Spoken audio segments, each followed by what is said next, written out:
Yuxuya Doğru kanalına xoş gəlmisiniz. Bu gecə Antarktidada 24 saat həyatda necə qala bilərdiniz, bu haqda danışacağıq.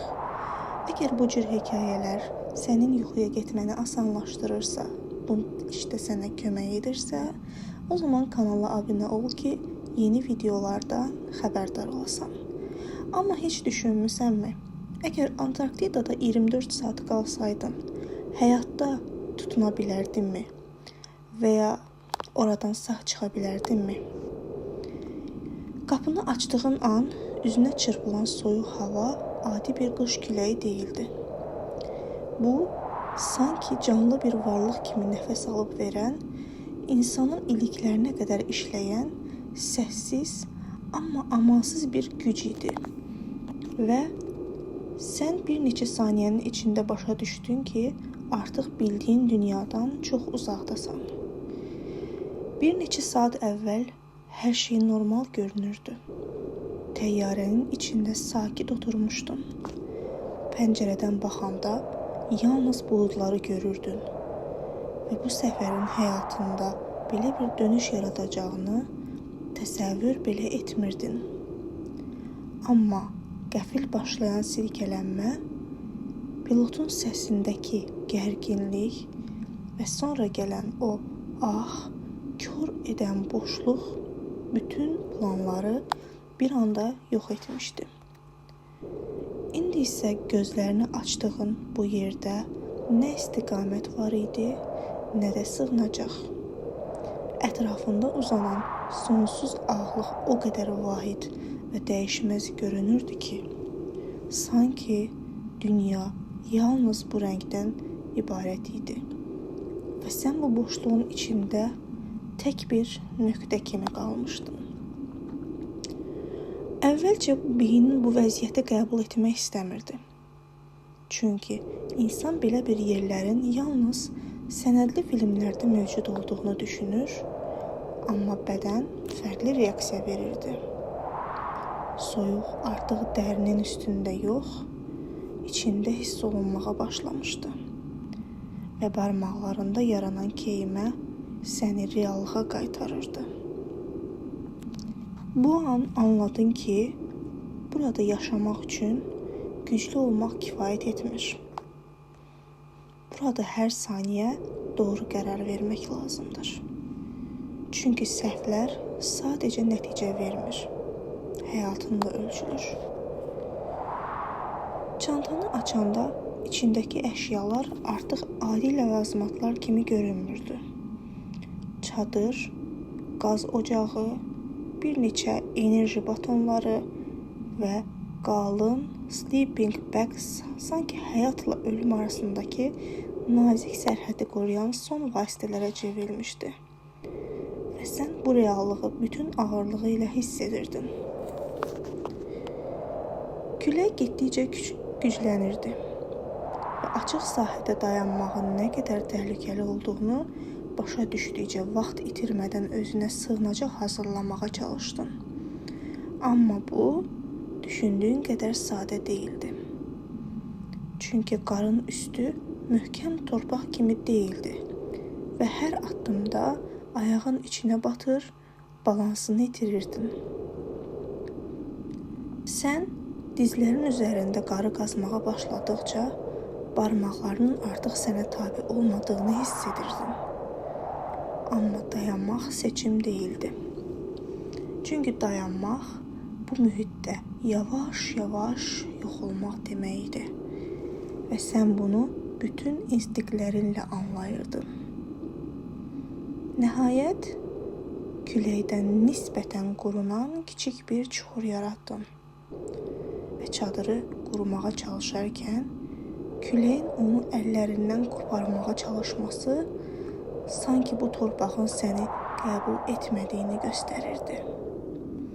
Amma sən inadla davam etdin və bir neçə dəqiqəlik mübarizədən sonra çadırı sabitləşdirə bildin.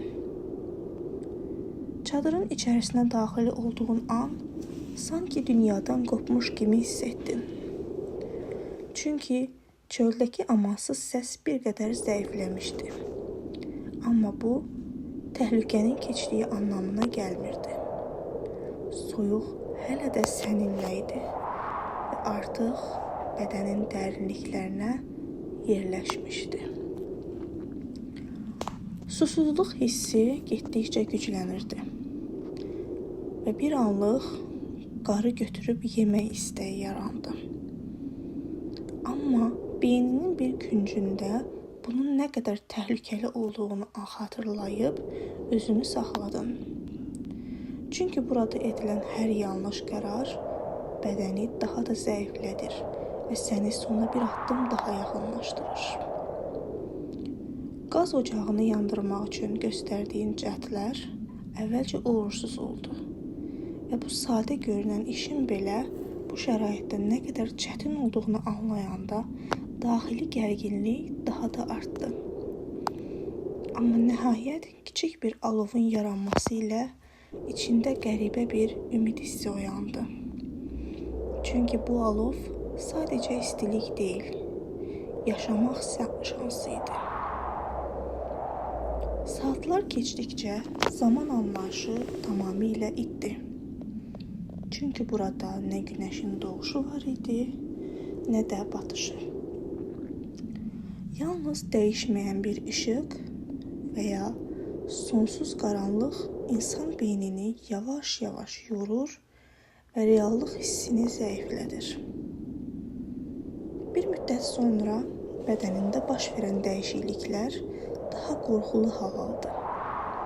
Çünki əvvəlcə başlayan titrəmə yavaş-yavaş azaldı və bu, ilk baxışda rahatlıq kimi görünsə də, əslində bədənin artıq mübarizədən vaz keçməyə başladığının işarəsi idi.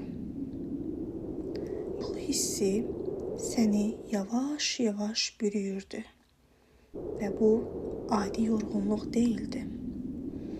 Bu, sanki çox dərin və sakit bir istirahət vədi verən təhlükəli bir çağırış idi.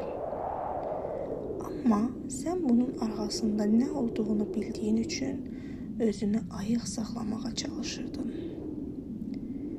Səssizlik o qədər dərin idi ki, bir müddət sonra öz ürək döyüntülərini belə eşitməyə başladın və bu vəziyyət insanın psixologiyasına təsir edərək sanki tək olmadığın hissini yaradır. Halbuki ətrafında heç nə və heç kim yoxdur. Bəzən çadırın kənarında zəif səslər eşidirmiş kimi olurdu və sən bir anlıq ümidlənirdin. Amma sonra bunun yalnız beyninin oyunu olduğunu anlayanda o ümid daha ağır bir boşluğa çevrilirdi. Bədənin artıq ağrını hiss etmədiyi bir mərhələyə çatdın və bu qəribə rahatlıq hissi əslində təhlükənin ən yüksək nöqtəsi idi. Çünki hisslərin itməsi insanı aldadaraq onu mübarizədən uzaqlaşdırır. Tam bu anlarda artıq düşüncələrin yavaşladığı və hər şeyin bulanıqlaşdığı bir vaxtda uzaqdan gələn zəif bir səs diqqətini çəkdi və əvvəlcə bunun da xəyal olduğunu düşündün. Amma səs təkrarlandıqca içində kiçik bir ümid qığılcımığı yaranmağa başladı. Diqqətlə qulaq asdıqca bu səsin təsadüfi olmadığını anladın. Çünki ritmik idi və getdikcə güclənirdi. Sanki boşluğun içində kimsə sənə doğru yaxınlaşırdı. Çadırdan çölə çıxanda külək yenə üzünə çırpıldı. Amma bu dəfə onun təsiri əvvəlki kimi deyildi. Çünki beynində yalnız bir fikir var idi. Bu səs realdır. Göyə baxanda əvvəlcə heç nə seçilmirdi. Amma diqqətlə baxdıqca ağ səmanın içində hərəkət edən kiçik bir nöqtə gördün.